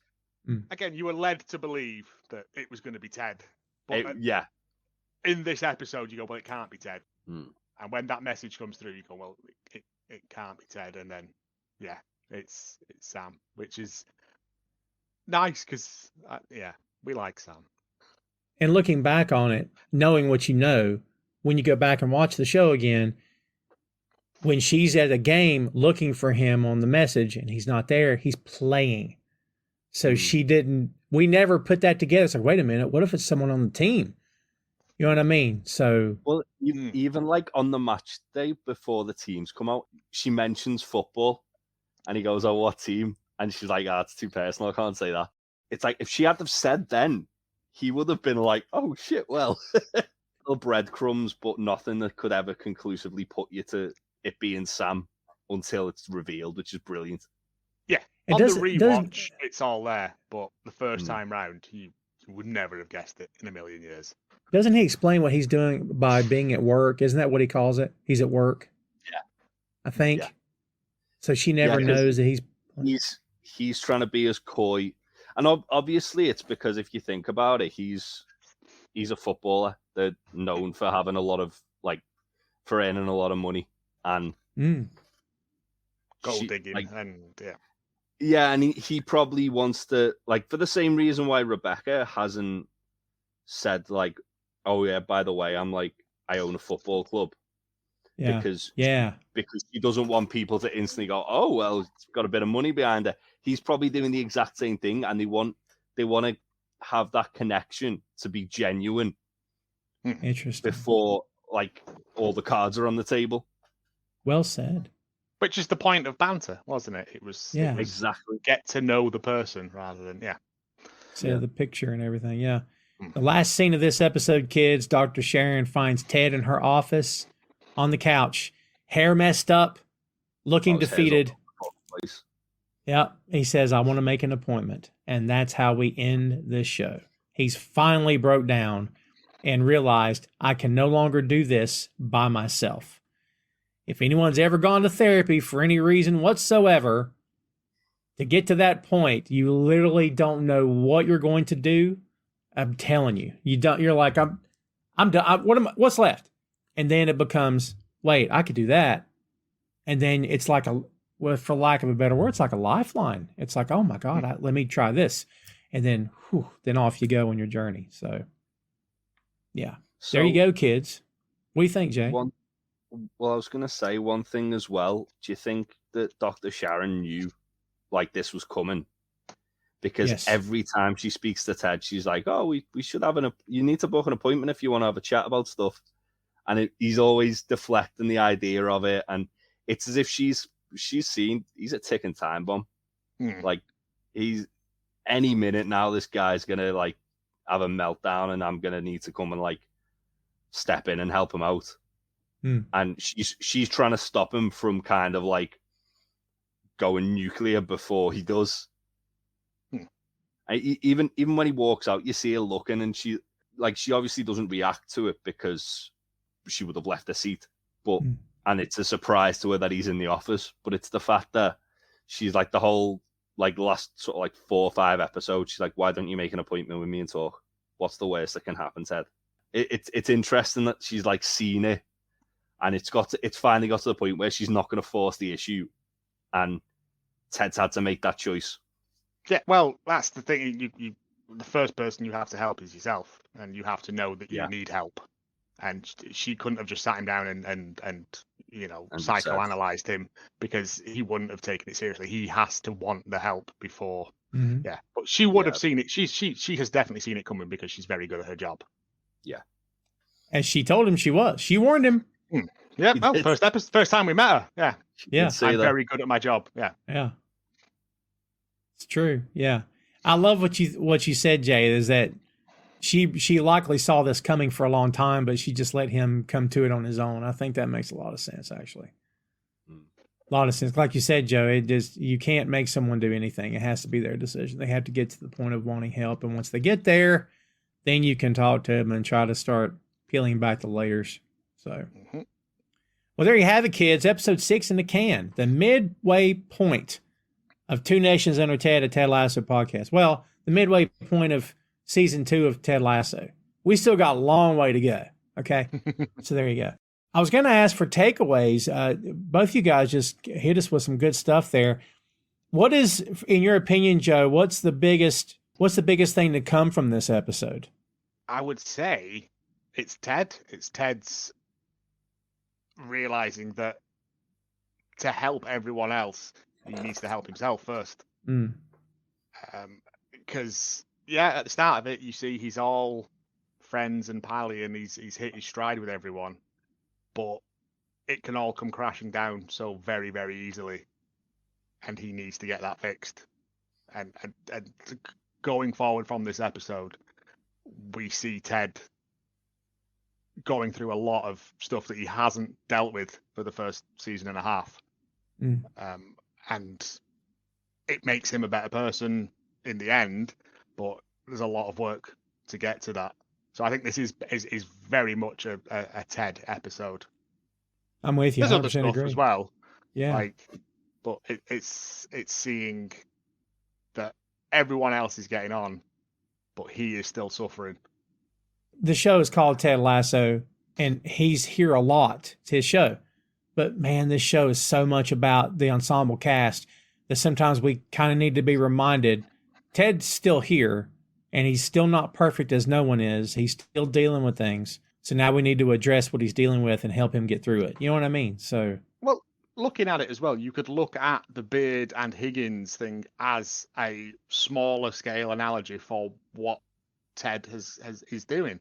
Like no one else, and yeah, no one has like said, "Are you okay?" to him at any point, and it's taken Dr. Sharon to say, you need to talk about this. Basically, it's everything's there for a reason with this, and now I've just put two and two together and realised that the Higgins and Beard thing is probably a small scale analogy for Ted's problems going forward as well. I was going to say, you could almost say it's like a bait and switch with like this episode, because obviously the episode's called The Signal, and the end of the episode is Ted signaling that he needs help. Building up to this, it's like obviously Roy giving Jamie the signal. It's Higgins giving Beard the advice that he feels he needs, and everyone's like trying to put him away from it. And it puts so much emphasis on other stuff that's going on that Ted does feel like a tertiary character in this episode until he isn't. And I think that's really, really cleverly done, because it's a really good analogy for the way people kind of put their mental health in the background when they really need help, until it gets to a point where you get like this massive like alarm bell going off telling you, right, I need to get the help to fix this. Great point. You guys freaking nailed it, man. My job is so easy. All I gotta do is show up and hit buttons and direct traffic, and you guys just make me look good. Man, that was awesome.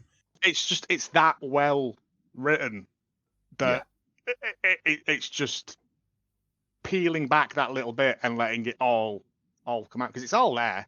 As we've said from day one, everything is there for a reason in this.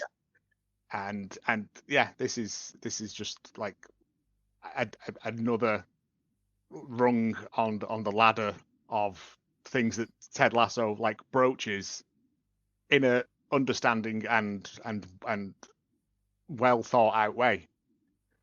It's true, because like men don't. This is going to get all dingy a minute now, but like men don't talk about mental health. It is a big problem in I want to say in the male community, because that sounds weird, but like amongst men in society in general, men don't talk. You know, if you talk about your feelings and stuff, you're seen as not a man, or you know, it's like you bottle it up and you don't talk about it, and you don't talk about your feelings. You don't cry and stuff, and it's like, why? I cry at everything, right? And I've never been happier. Like it's just that thing of there's no shame in talking to people about how you think. Like, your mental health isn't your fault, but it is your responsibility. Oh, well said. And you're a lot like I am, Joe. You don't have any problem talking about that. I'm honest with people. I mean, I've been going to therapy three years now. I'm honest about it. But like, have you said things out loud in front of other people who get really quiet all of a sudden, and you're like, you're not there, are you? You know what I mean? Like, you're not there. I am, but you're not there. It doesn't mean I'm burying you are, but it just means I can talk about this and you can't. It's one of those things of knowing who you can say what to as well, because some people are not at that level yet. Like everyone's slowly sort of getting there, but once you get to know people, and you know, there's no shame in it. Like, no, not at all. Women do it all the time, every day. Anything women can do, men can do better. I've always been told that. That's not a thing. That's a joke. Before we start, our female fans will be hurling things at their electronic devices right now. There is no no shame in asking for help. We Mm. all struggle. Like, Yeah. talk to your friends. If someone's not having a good time, go and check up on them, because just Mm. the phone call, just the "you all right, dickhead," can Yeah. make the world of difference. It's true. It requires everyone working together, much like AFC Richmond. Oh, we're going to end on that. That was good. That's our outro. Well, there you have it, kids. There's episode 6. You can't do any better than that. Don't even try. You've I never. know. Joe's like, let me say something else. No. I just had one more fact, and that was that the Ted Lasso advert, apparently he was the coach of Tottenham Hotspur in the original Ted Lasso adverts. Great. I've watched those too and have forgotten. Yeah. Well done. Well done. Yeah. I've watched those and forgotten all about that. Yeah. That's cool. As we said, we got a lot of ground to cover, kids. We've covered a lot. We got a lot more left. So sometimes you go fuzzy on facts. It is what it is. Episode 6 in the can, kids. Midway point of season 2. We are barreling right along, and we hope you're enjoying the ride. Thanks for being here as always. I'm not going to throw a bunch of links at you. I'm going to give you one thing. Look at the bottom. BoinkStudios.com. BOINK. BoinkStudios, one word, .com. Show links, social media links, special announcements. You'll find links to Joe and Jay's other podcasts as well as to mine. Everything you want to know from YouTube videos. I may even be adding a blog to that site eventually. I'm thinking about it. We'll see. But yeah, go to boinkstudios.com. Costs you nothing. Everything's there. Nothing that we do is behind a paywall.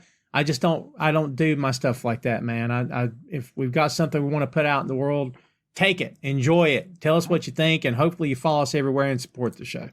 So that's what we got for you. Check us out, boinkstudios.com. We appreciate you very much. Come back soon for season 2, episode 7. On the way. Keep your eyes open. Be ready for that. In the meantime, we're getting out of here. For Joe and Jay, I'm Tom. See you next time, kids.